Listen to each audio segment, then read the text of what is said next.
Back in the basement, no longer in Indianapolis. What's going on, everybody? Welcome to another episode of It's Always Game Day in Buffalo. Matt Bove, Sal Capaccio. Sal, what do you miss about Indy, and what were you most excited about getting home? Ooh, what I miss about Indy is just the fabulous restaurants within walking distance of my hotel Mhm. and all the hustle and bustle that goes around now. Not that I don't have fabulous restaurants in Buffalo, I absolutely do. Yeah. But when you go out of town and you sometimes you stay at places where you don't really have that opportunity. Indianapolis is different. That's what I miss about it. Um, what liked about getting home, it was really cold the last couple of days, and now it's 71 degrees here in Buffalo, so I'll take it.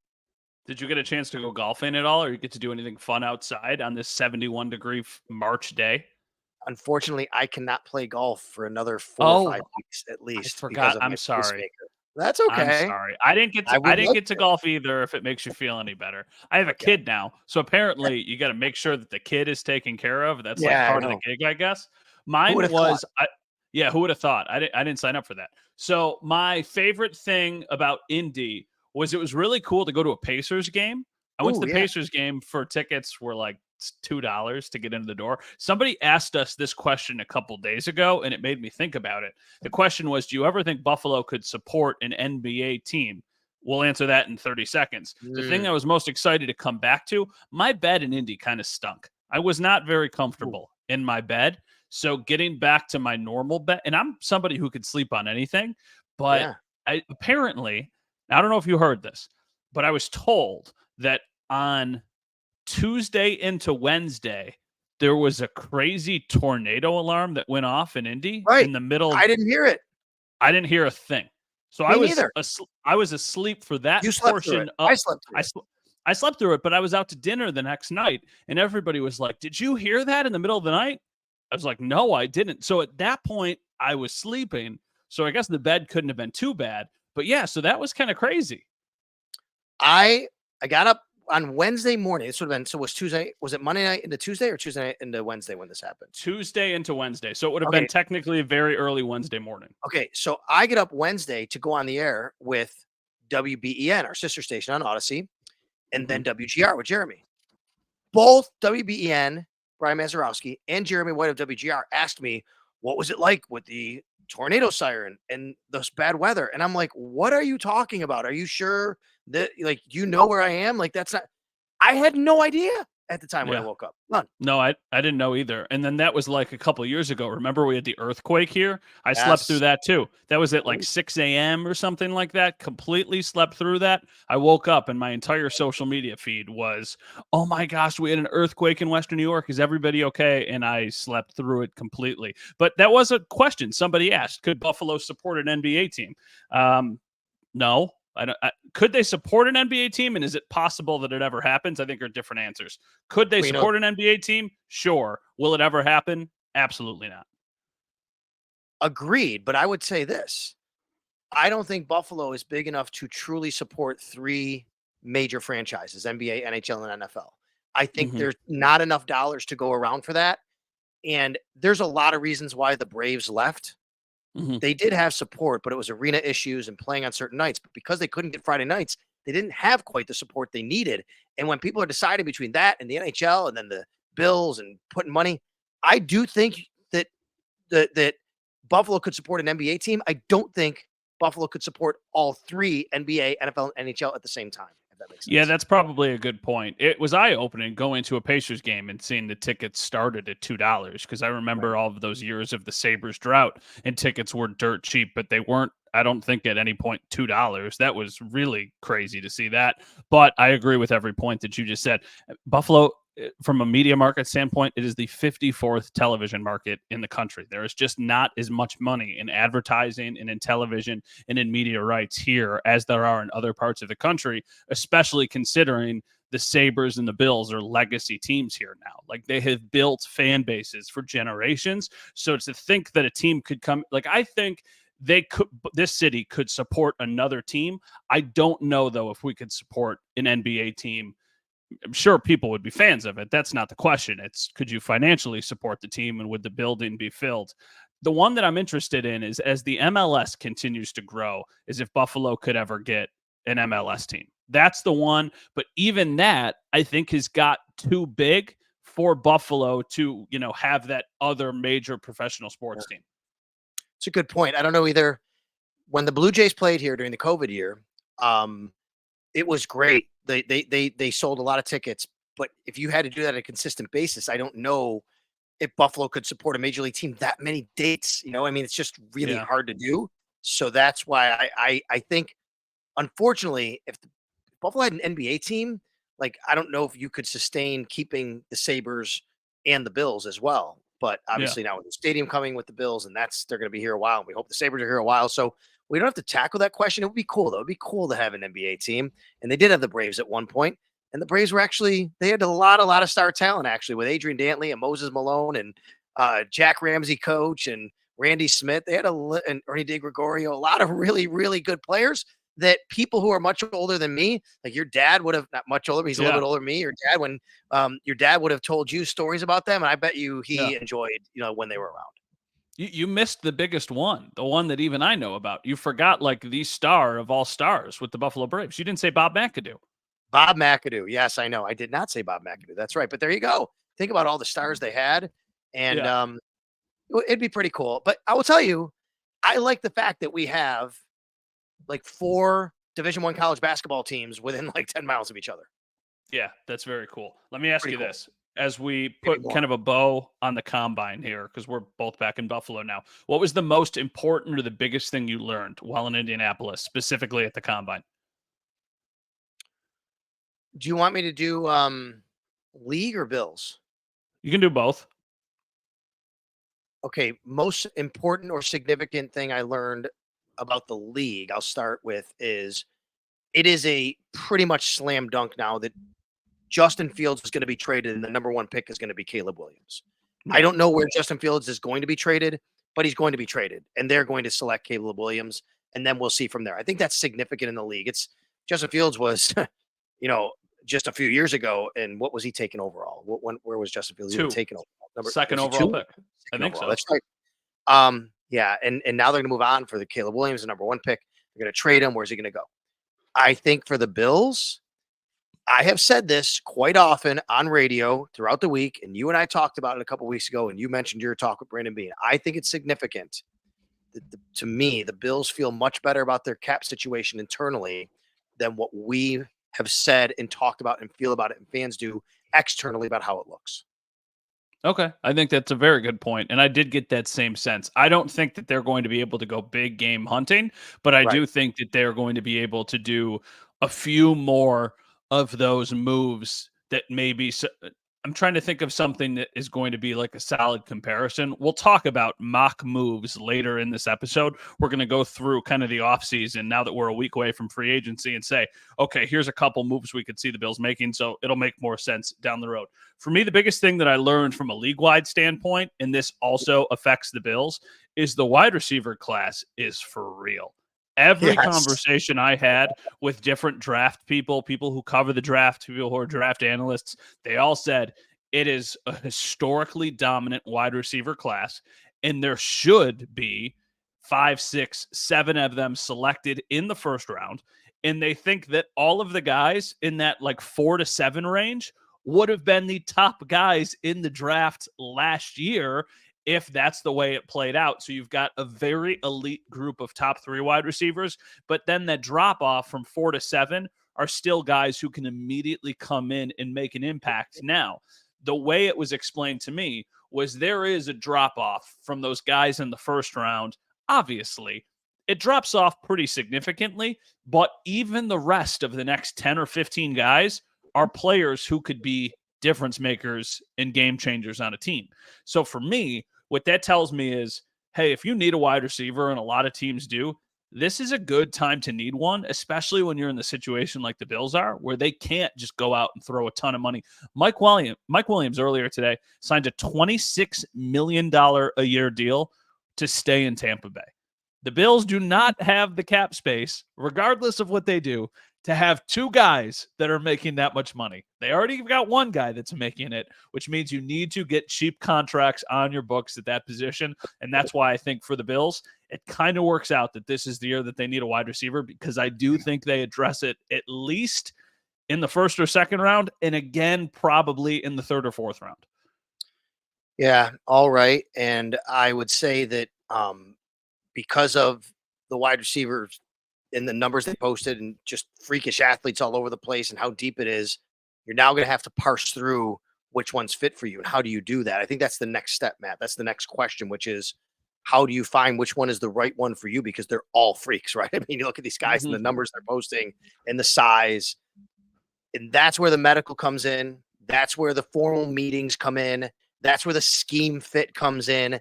That's why it's very fascinating, because one person's Keon Coleman is another person's Troy Franklin, right? I mean, I don't know. You can parse this any way you want, and you could make the argument all day long about which guy is a better fit for the Bills. We don't have access to those medicals. We don't have access to those meeting rooms when they're having those formal meetings.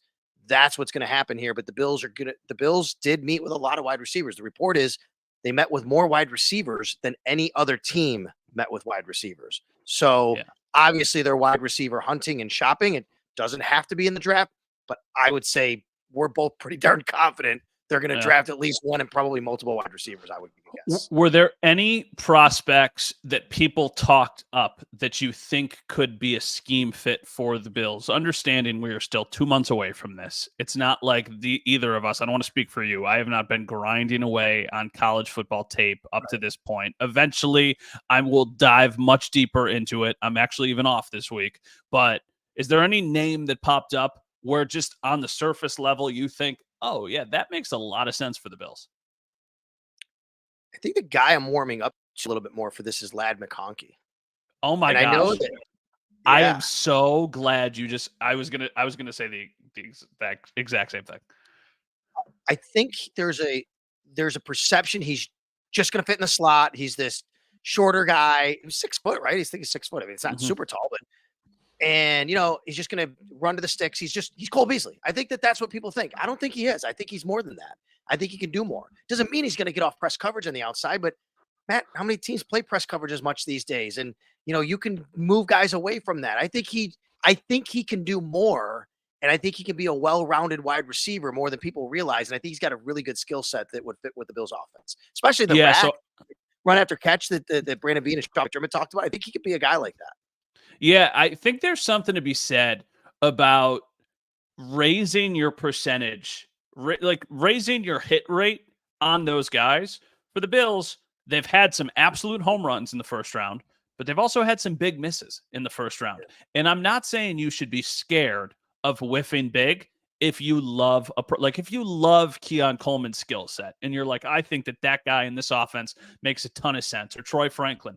But every conversation I had about Ladd McConkey and everything that I've watched from him, because obviously he's at Georgia, so you see a lot more Ladd McConkey than you see of some of these other guys. It just always looks like the guy can play. He always makes a big play. And then you get to the combine and you start talking to people and you're like, well, yeah, Ladd McConkey isn't necessarily what the Bills are looking for. And they're like, well, don't be so close-minded on Ladd McConkey, because you're thinking of him as just a guy who can go in and play the slot. And you already have Khalil Shakir. So you're thinking, okay, that's not what the Bills need. And I'm guilty of that. But they're like, he's a really, really reliable, good football player who could play a lot of different positions and would give the Bills immediately somebody that they could count on. So that's why, while I don't think it's super likely, I also think it's really intriguing, because I do think that that's a name that's going to probably end up going in the first round. So the polarizing guy, I think, coming out of this is Keon Coleman, right? We've talked about him a few times. And this is a guy he's a taller guy, but he ran a slow 4.62, I think it was, a 40. It's not in front of me. But then he did really good on the gauntlet. And he had a better gauntlet time in session than Troy Franklin. And Troy Franklin was speedy, right? But Keon Coleman seems like a really polarizing guy. He's still not, to me, the fit for what the Bills want. To me, the Bills want a guy that's more explosive. He doesn't scream explosiveness, but he does play faster, and he does have he has a little bit more short area quickness than I thought, going through that. But I think more than anything, it seems like he kind of does everything at a little bit of a faster pace, even though he doesn't get down the field. He's a contested catch guy. But that's the kind of guy I'm kind of torn on, because I really like his game, but it doesn't seem like it's the fit for the Bills. Yeah, that was one of those things where you think of game speed and you think of what they run in the 40, and the game Yeah. speed seems like it's higher than what it shows on tape. If the Bills really like Keon Coleman, they might be happy that that's what he ran in the 40, kind of like they were with Gabe Davis a couple years ago, where they were almost rooting for him to have a little bit of a slower 40 time because then they thought that was going to get him onto day 3 as opposed to the 3rd round of the draft. The one Xavier Worthy. And I know it's low hanging fruit because of the speed there. I was talking to Matt Miller from ESPN and I said, who's a name? This was on Monday. This was before any of those guys ran. And I said, who is a name that we're not talking about enough now at the end of the first round that we should be? And he said, Xavier Worthy, because he is going to light up the 40. He's like, he'll probably run mid 4.2s. I mean, he ran a combine record at 4.21. 2-1. The question is it just like, I don't want to say, is it just speed? Like, because John Ross was speed, and then he did not have the career that people thought he was going to have, but that's not because he wasn't a good prospect. That's because he had a bunch of injuries and he just couldn't get on the field. So to me, what is Xavier Worthy? Because obviously he brings the Bills something that they do not currently have. But is that what they are looking for? We know they're looking for explosive. We know they're looking for rack, but is that the kind of guy they want to get? You could just run straight down the field, not run everybody. But if you can't run routes and catch the ball, I'm not saying that he can't, but everything has to be considered here. You bring up John Ross. He's a great point. Part of the reason John Ross had injuries might have been because he's so fast, and muscles aren't supposed to go that fast. And sometimes those things happen. Yeah. And I think that sometimes speed guys, you tweak a hammy, man, and now all of a sudden, like, that's a bigger deal than most people, right? Like, because that's your game. That's what you rely on. So it is a tricky way to have to go about it and, figure out what is the guy for you. And like Xavier Worthy, man, you put him in a Bills uniform, great. They're going to add speed. They're going to add explosiveness. The question is, who is the guy? How do they go about it? Where do they get him from? They also have to get under the cap. The Bills made a move that's going to get them a little bit closer, although they have a lot more moves to make. All right, Matt. So the Bills did something that we all expected, but it's not official from the team. It's going to be, and that's releasing Nyheim Hines. This is going to save the team $4.6 million against the cap. It only cost $500K dead money. It seemed like this was the biggest no-brainer of the offseason, right?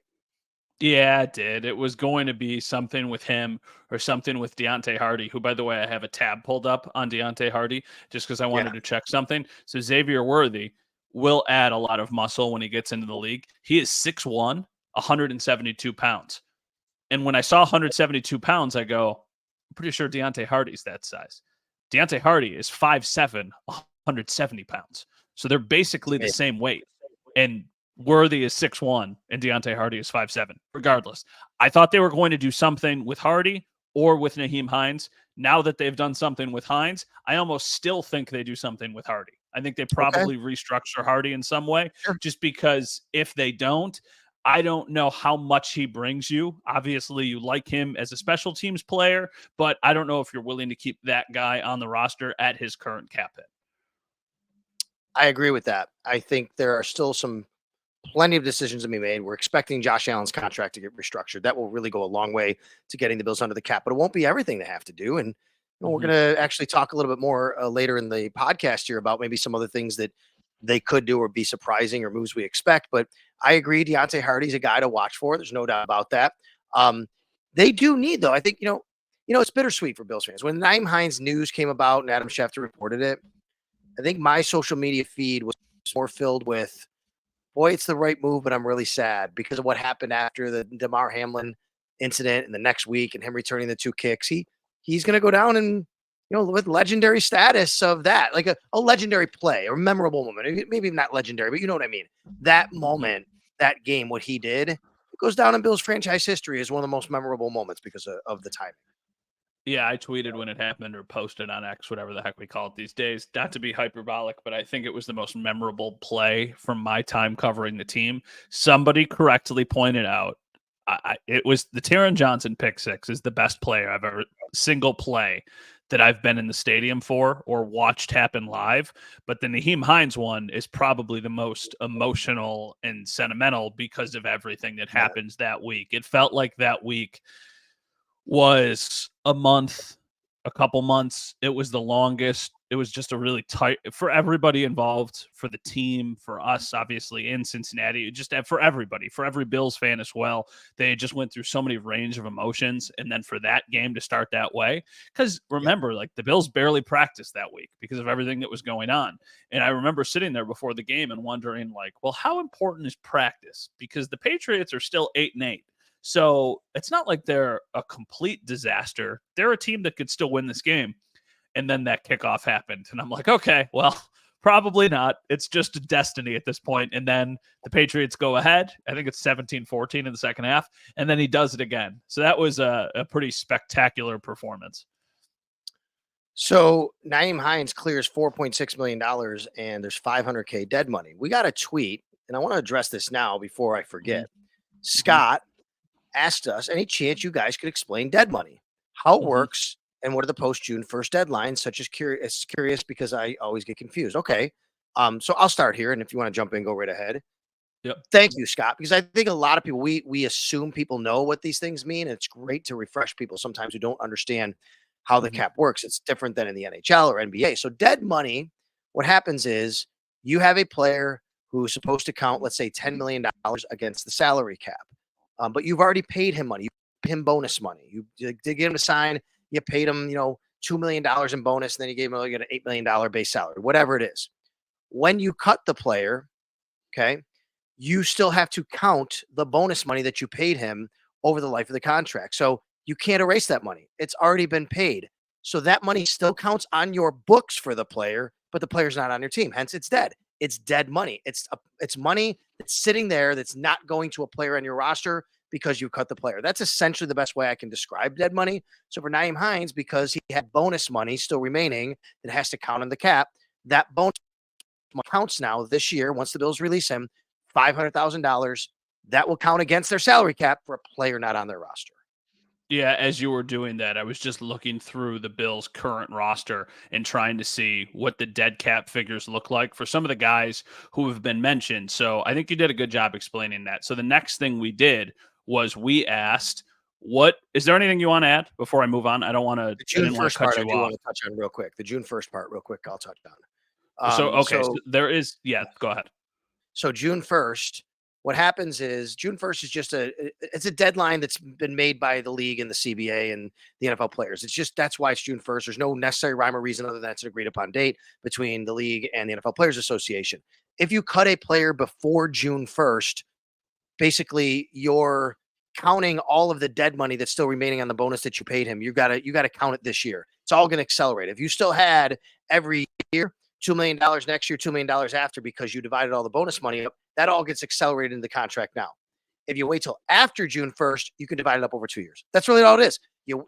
But the problem is you don't get the money until June 1st.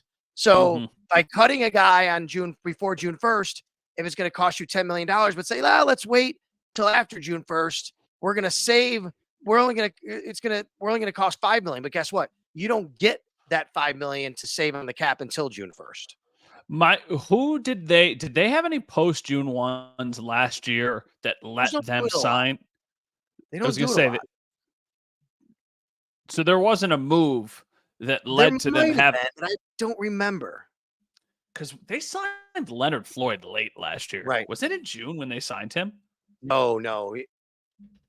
I don't think. I have to go back and look. I don't think they did a June 1st cut to sign Leonard Floyd. I don't think the Bills traditionally under Brandon Beane do not do a lot of post June 1 cuts. The Bills want their money now. Here's the problem, folks. If you wait till June 1st to cut somebody because you can spread the money out, but you don't get to save it till June 1st, all the free is done. If you want the money now, you got to do it now. Well, guess what? It's more dead money to take on, but you get your money freed up quicker. Yeah, you also then spread it out over a longer period of time, and then you're just pushing your problems even farther down the road, which is the thing here, right? Like there's the people who say the salary cap is not real. The salary cap, I think the perfect example of the salary cap being real is the Christian Wilkins stuff that's happening in Miami. Like, of course they would love to keep him. Every team wants to have Christian Wilkins, but they just don't have a way of working it out. So I know that it's very rare that we see players who their teams can't afford. Like I've seen people say, if you really want somebody, you can always make it work. Yes, but then it's all of the other things that you can't make work. So I think the salary cap can be manipulated in a lot of ways, but I also don't think that you can do anything to it. And if you do, then you really set yourself up for a year where you just have nothing. I mean, it's the Bills in 2018 when they just basically started over. I mean, they got lucky, quite frankly, because in 2017 they made the playoffs, and I think that they exceeded expectations so much that they knew that they had a little bit more wiggle room. So they knew they had a first-round pick. It was a quarterback that was going to take a little time. They had their really solid draft class. They just burned to like the salary cap that year was just, let's fix this and make sure that we're set up for this part of the rebuild. So I don't think the Bills are going to go and do anything crazy, but I do think that they're going to do some things, which is a nice segue to the question that Sal posted earlier today. So we said in the next segment of the show, we will go over 3 moves that we could see the Bills making, but we asked you what would moves you would make would be if you're Brandon Beane for the day, if you get to go in and you get to step into this next crazy month and kind of navigate the Bills. So there's a bunch of different answers here. We'll get to ours. Is there anyone in particular that stood out to you that you wanted to reference? I mean, there's a lot of things that you would expect, and then there was a couple things that were, I guess, maybe a little bit more controversial. Sure. Nico tweets in, sign Jeremy Chin, safety, a bruiser running back for depth, or D-line depth. I think that's going to happen. And leave wide receiver to the draft. So I think that's an interesting one because Jeremy, to me, might be the perfect kind of safety. I just don't know if they really want to invest in a safety at that level, but it could very well be. I would keep my eye on something like that for sure. And then leaving wide receiver for the draft. I think that's an interesting one because it's great to be able to have these guys on rookie deals, but you better hit on them. And I just don't know if you want to go into next season with relying on Stephon Diggs and then a bunch of rookies, essentially. Now, this is from Free Agency Frosty. He said a bunch of different guys. He listed 5 guys, but I'm going to specifically zero in on the sign Levi Wallace back to Buffalo. Now, the interesting thing here is I like Levi Wallace, the player, but what is the difference in Levi Wallace and what it would cost to bring him back and what it would cost to keep Dane Jackson? Because of the two, I'd rather have Dane Jackson. So if it's close, I'd rather just keep Dane Jackson as the depth guy. If Dane gets a contract from somebody and they're like, hey, Dane, we really like what you can do. We think you're like a third corner. We're going to give you $4 or $5 million a year. That's when it's thanks for everything, Dane. Good luck. Go do your thing. And then you try and get Levi Wallace back for like $1 million a year. But if they're close, I'd rather have Dane Jackson. Agreed. I think Dane Jackson coming back would be good for the Bills. If he gets an opportunity to go somewhere else and gets paid, great for him. I don't think that's necessarily going to happen other than a nice, like Levi Wallace. Levi Wallace got a few million to go play in Pittsburgh. Good for Levi Wallace. I wouldn't break the bank for Dane Jackson, but if it's between the two, I'm paying Dane Jackson to come back more than before I'm paying Levi Wallace. Okay, so this is a really good example of the conversation we just had and something that somebody brought up. Now, this is Buffalo Williams. As painful as it is to suggest, because this guy is awesome, we need to make a move with Knox if his contract allows it. Well, his contract doesn't allow it. So let's go over to Handy Dandy. You can go to Spot Track. You can go to Over the Cap. You can go to whatever you want. I'm on Spot Track right now. Do you know what his dead cap hit is next year? This year or next year? If they release him now, you mean? This year, yes. If Dawson Knox was released right now, I think his dead cap hit would be about $10 million, maybe? It's 20. Okay, there you go. Isn't maybe that it's insane? 10 by June 1st, but you don't get that money until then. Yes, like I just said. exactly. Yes, exactly. So that's post June 1st. So he right now carries a dead cap hit of $20 million. Next year, it goes down to $7 million. So if you're moving on from Dawson Knox, it does not happen now. It happens a year down the road. That's right. And even then next year, you're talking about dead cap of $7.8 million. I mean, that's not easy to deal with. Although I will tell you, Matt, I I am really kind of surprised and interested in the fact that there's a lot of dead money being spent by teams getting rid of players, including what you said. Miami's done it with Xavier with Xavier Howard. Sorry, excuse me, Xavier Howard. Yeah, Miami did it with him. yeah. And look at obviously Russell Wilson. Russell right? Wilson. Oh my God. But I mean, Wasn't look it at 80. Wasn't it like it's 80. $89 million? That's an outlier. That's the most ever. But there is. And then how about the Bucks? They signed Mike Williams, but maybe this is a byproduct of it. They released Shaq Barrett. He's costing them like $30 million in dead money over the next 2 years. That's kind of nuts to me. I know. So, I don't. And the reason I think it's interesting is I'm thinking maybe there is a move or two that we're not thinking the Bills would actually do. But yeah, but how? I don't know who. I don't know. I don't know how you justify it. Right? It just doesn't make sense. Justify it because you get cap relief. You're paying for a player not on your roster, dead money. I mean, you're not paying the cash. You've already done that. But you do it because you actually have more money to spend than you would. Yeah. I know. I mean, I understand there are certain situations where, but for this one, I'm not saying that this is what he suggested either. Buffalo Williams, like Dawson Knox, you're a better team with Dawson Knox on your team. You are not happy with how much he is getting paid. He's overpaid for sure, but figure that out next year when it goes from it's a third next year, the dead cap hit, right? And you, especially right now, Dalton Kincaid is still a young player. You want to have a little bit of depth there. I know I'm like justifying it more than I should be, but I don't see anything because there's a couple different people who talk about Dawson Knox. I don't see anything happening with him.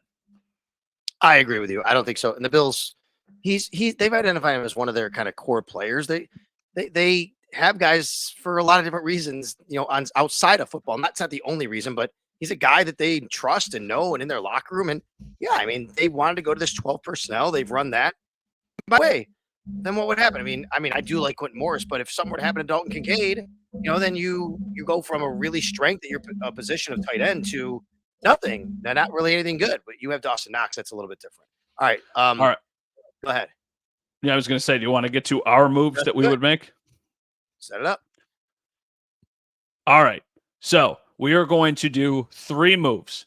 General manager Sal Capaccio and assistant general manager Matt Beauvais are now taking over. Brandon is going on a golf trip. We are going to become the front office for the Bills for a week, a couple days, however long he lets us go and do this. We're breaking this down. First move I'm making, media on the team plane sits in first class. All right. I like that move. The first move that I'm making is the media golf tournament moves to Pebble Beach this year. That's the move that I'm doing. Okay. We're doing 3 moves. A move we expect, a move we would like to see, and an under the radar move we could see the Bills making. Okay. So it's kind of like, this one makes sense. I'm expecting this. The other one is, I really think the Bills should be in on this. We want to get super wild, come on, that's just not going to happen. Let's keep it right. We want to kind of keep it in. Keep it. We're not saying, hey, the Bills are going to go sign Chris Jones to $100 million. We're not doing that. And then the last one is a move that would be under the radar. Now, I'm going to say, because there's a lot of layers to this, we are assuming here that the cap will work. They will make this work within the cap. I'm not going to tell you this player is going to sign, and in order for them to make it sign, they're going to get rid of this guy. They're going to trade this guy. They're not bringing back X, Y, Z, whatever. We're just going to say, these are the moves. And I have little fake contracts written out, so you can do that too, or you can just tell me the player. What do you mean? Do you want me to start? Here, I'll start. Yeah, you go ahead. Go ahead. A move we expect. A move I expect is Daquan Jones coming back. I have Daquan Jones coming back 2 years, $12 million. Based off of his different evaluations that I've seen on Over the Cap and on Spot Track, that's pretty in line with where they think his next contract will be. I'm giving Buffalo a little bit of a benefit of the doubt because there's familiarity there. Given his age, I wouldn't feel super comfortable going anything over 2 years. Now, you could add a void year onto the end of it to try and make the cap work a little bit more in your favor. But still, I would say a pretty simple 2-year, $12 million deal for Daquan Jones. I think that he immediately is your starting defensive tackle next to Ed Oliver. He's a really well-liked guy in the building. He is somebody who they are a better team when he's on the field, and they've really missed him when he was injured this year. And honestly, the injury this year kind of made it more affordable and realistic that he returned. Okay. I like it. Now, I could be very, very easy, low hanging fruit here and say, move I expect. They're going to rework Josh Allen's contract. They're going to move his signing bonus, his base salary to a signing bonus, because I do think that's going to happen. But I'll go with something that's not as prevalent to everyone. I expect one of Rasul Douglas or Deion Dawkins to have their contract reworked and maybe even get an extension. They both have void years left in their deal, although the void years from Rasul Douglas came over from Green Bay and with his contract, but they're both going into the last year of their contract. Both are on high base salaries, and they're both guys who can still play at 30 and 31 years old, respectively. And I think the Bills would love to keep them around. I think you could solve a couple of problems. So I expect one of those players something to happen with their contract, but it wouldn't be bad. Like they're still going to be in Buffalo, obviously. Yeah, no, I think that there's going to be a lot of maneuvering that gets done over the course of the next 2 weeks just so they can give themselves space. Do you know off the top of your head what the Josh Allen restructure gives them? Like how much cap space does that free up? Assuming that is going, that's about 20. Okay, so with the Nyheim Hines move, with the Josh Allen restructure, and with what happened a week ago, they did something that cleared up a couple $1 million like last week. McGovern. Okay. So at that point, they're probably what, 10 or 15 over still? Probably yes. That's right. And then there's a lot of different things that they could do. All right. I went first on move we can expect. So you get to go first on move we would like to see, just in case we have the same one and I need to pivot. Okay. Move I'd like to see is them re-signing Cam Lewis. You know me. I'm a Cam Lewis stan. Lewis stan. I think a move I'd like to see is just not only re-sign him, but you'll be open to the fact that he might be able to start at safety. I don't need that. I don't need him to start at safety. That's fine if you get two other starting safeties and he can go back to his role. I think Cam Lewis is just super important, and I don't think he's going to be that costly. I'd like to see them re-sign Cam Lewis. All right, same position, but I am going way more aggressive with my move I would like them to see, and it's actually something that I believe Nico brought up when he was talking about players. I really like the idea of Jeremy Chin for the Bills. Okay. I feel like Jeremy Chin could be their one kind of big signing, and then everything else they really handle in the draft and they handle with more depth guys. Now, the interesting thing about Jeremy Chin is he's coming off of an injury, and the evaluations for him are all over the place. Like he could get a ton of money and he could get not that much, and I don't know where he falls, right? Like Kyle Duggar has a valuation of like $16.5 million. The Bills, there's no way the Bills can pay a safety $16.5 million. And I think that Kyle Duggar would be a really good fit. But over the cap has him at about $5 million, which seems low. Like I would have thought before I looked at that Jeremy Chin would get paid more money. So let's say for the sake of the conversation, it's a 3-year, $27 million deal or like something in that ballpark. I know it's a lot of money, but he is an athlete who I think would thrive on this defense with the versatility that he has, the skill set that he has. He's still only 26 years old. I know that a couple episodes ago on this podcast, I told you that it's all about the offense and that they need to go all in at wide receiver. And I still really do believe that. But the safety position in Sean McDermott's defense means more than it does in some other systems. And that's why if you're going to turn the page from Poyer and Hyde, I really like the idea of Jeremy Chin. I love it. I would be very open to that. The move I gave wasn't sexy, so I'll even expand and say other moves that I would like to see. I'd like to see them sign at least one of Darnell Mooney or Curtis Samuel. I'll go there. I think either one of them would be a nice fit for the Bills on their offense. So we're going a little bit off the board. That'd be a move that I'd like to see. I think that you can get maybe one of them for a little cheaper deal than like some of these wide receiver contracts seem to be exploding. And I think both would be a fit in the offense.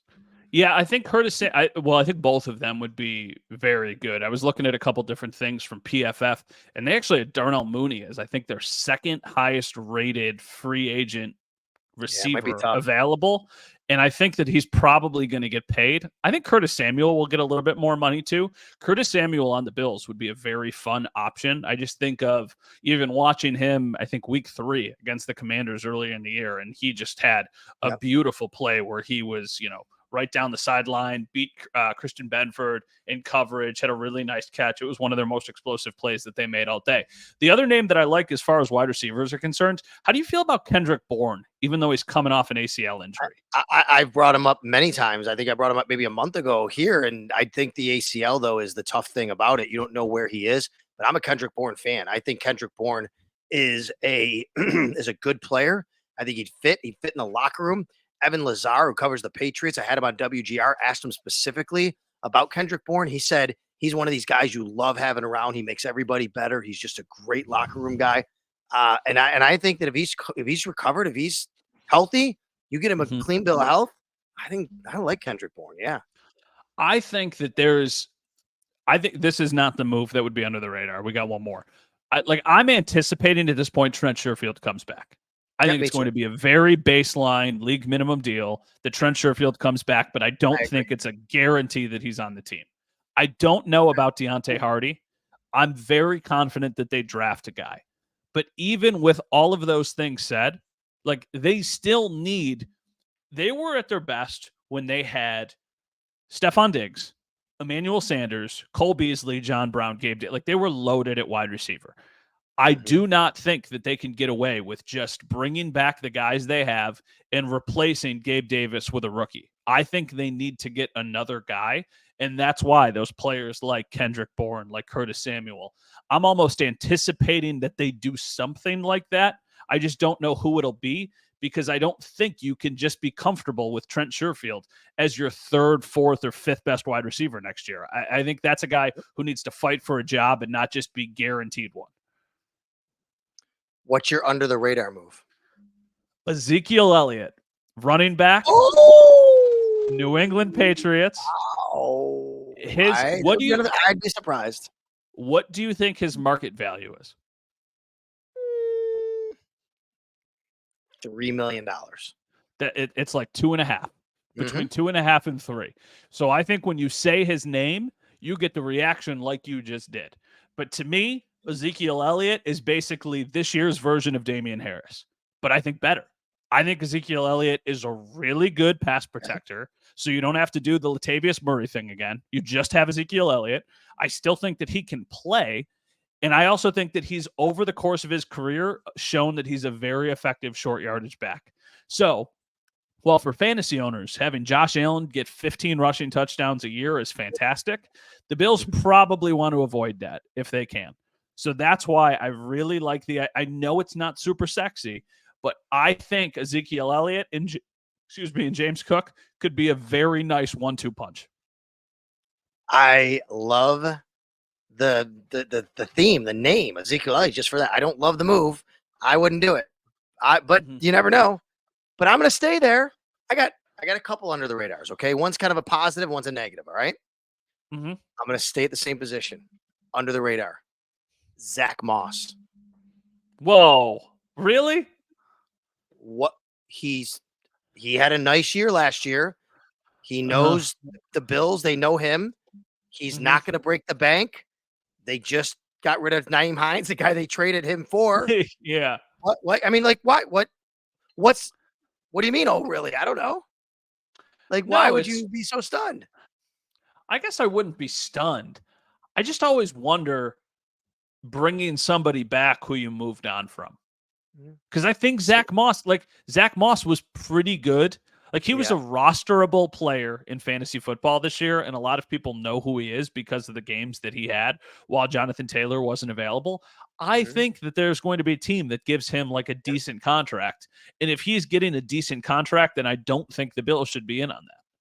100% right. I just don't think he's going to get that much. He ran for 794 yards last year, a very nice year, but he tailed off. He was hot right away, but he tailed off. I agree with that, Matt. I don't think who gets more money, Zach Moss or Ezekiel Elliott? That's my point. I think if you're going to go Ezekiel Elliott, I don't think Zach Moss gets much more than that. Oh, see, I'm thinking because of his age that Zach Moss does get more than that. He might. Mike Clay, by the way, who does a really good job on at at Mike Clay NFL. He actually has Ezekiel Elliott listed ahead of Zach Moss on his free agent running back chart. You know who's in the middle of those two? Devin Singletary. Yeah. He's got Barkley, Jacobs, Eckler, Derrick Henry, DeAndre Swift, Tony Pollard, Antonio Gibson, Dobson, then Elliott, Singletary, Moss in that order. I like Antonio Gibson too. I think that he's too. probably a little bit too expensive.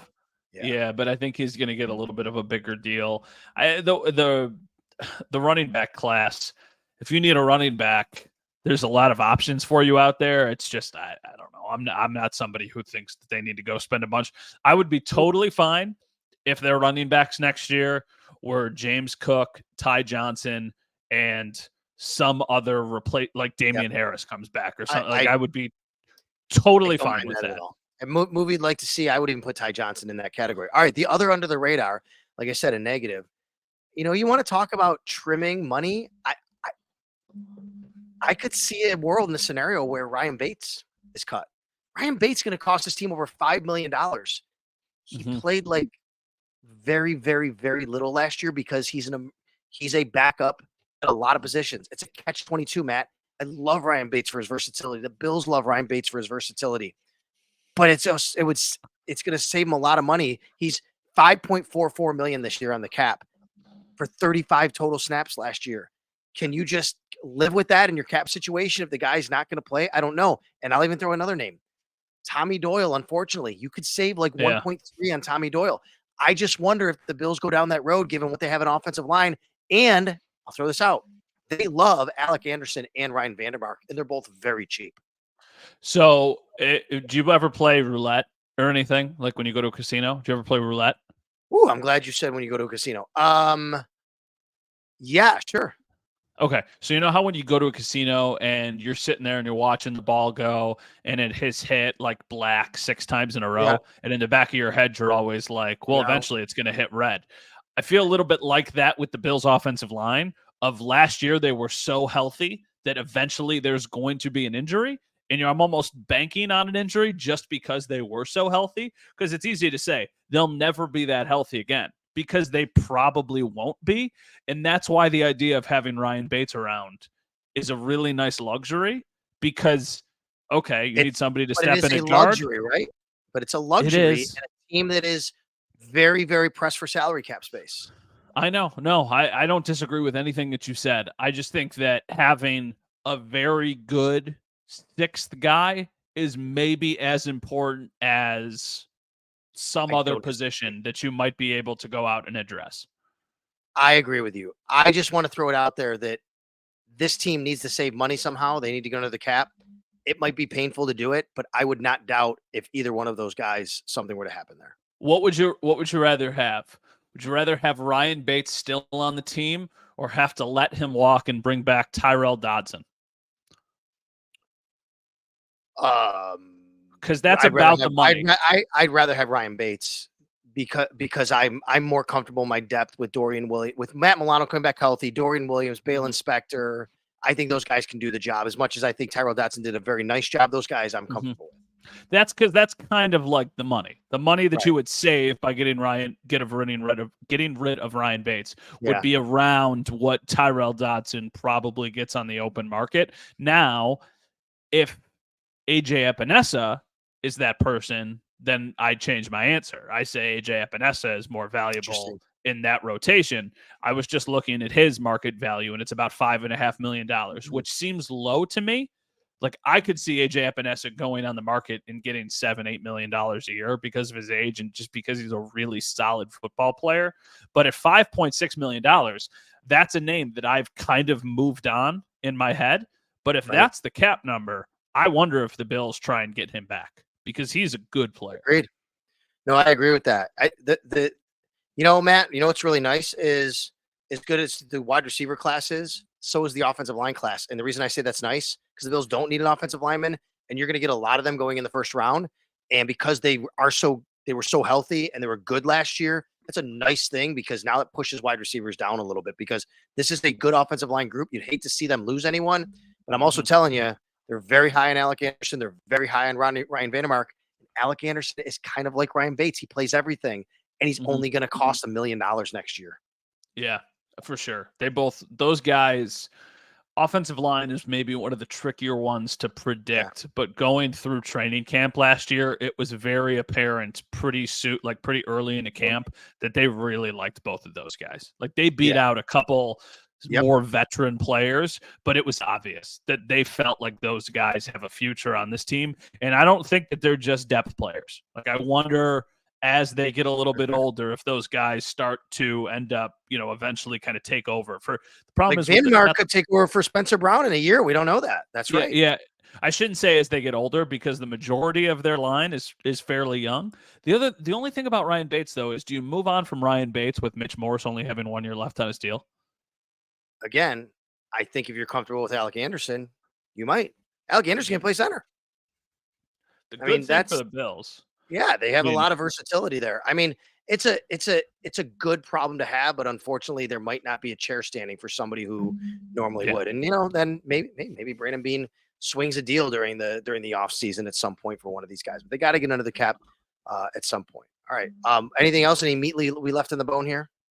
No, I don't think so. This week is going to be, I don't want to say quiet, but quieter. And then obviously next week, once the legal tampering starts on Monday, that's when, things will start to get wild. Oh, let me ask you this as we close out. Would you bring back Lindy Ruff? In the front office, yes. But not as a coach?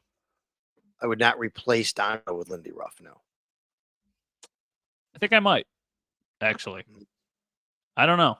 It's not going to happen. Don Granato is going to be the coach for the remainder of this season and for probably. I don't know what Lindy Ruff does differently than Don Granato, considering that he did a nice job in New Jersey last year, but they're also underachieving this year. And I just don't know if today's game is what's suited for Lindy anymore. I mean, they were unbelievable last year. The they Devils. They won a playoff series. Here's my question. This isn't meant to be like they're out of a playoff spot this year. Yeah, they got. I love Lindy Ruff. I think we romanticize the former players and the former people here. I'm almost anti doing that for the sake of just happens way too often. It's like, oh, let's bring back Ted Nolan or like Marv Levy's the G. Like, cut it out. Like those guys were replaced for a reason. Here's the thing. My point about Lindy Ruff. Could it be worse? And I don't know if it could. Like this team the Sabres this year have underachieved so much. I don't know if it could be like Lindy Ruff over the course of his time in New Jersey had 890 save percentage from his goaltenders. 890. Yes. That is despicable. Yeah. Like if he had Ukko-Pekka Luukkonen in New Jersey right now, they're probably comfortably in a playoff spot. So I don't know. I just feel like he's a little bit of a scapegoat out there, and the Sabres have underachieved big time. It's not going to happen. I would love to see Lindy in the organization, and I wouldn't doubt at some point that they even do that because I think Terry Pegula has a great affinity for Lindy Ruff, and that's great. I think they need something different than what they've had if they're going to move on from Don Granato. I don't know what that is, but it's not Lindy Ruff. That's something they had before. It's not somebody else they had before. It's not hire a guy because he was in the organization. But I would love to see him, in the blue and gold, and I guess black and red at some point as well. All right. Thanks a lot for tuning in wherever you pod. We always appreciate it. Always on the South Sports YouTube channel as well. Matt and I will touch base again with you. Free agency, the draft, it's all coming up here, and it's always game day in Buffalo.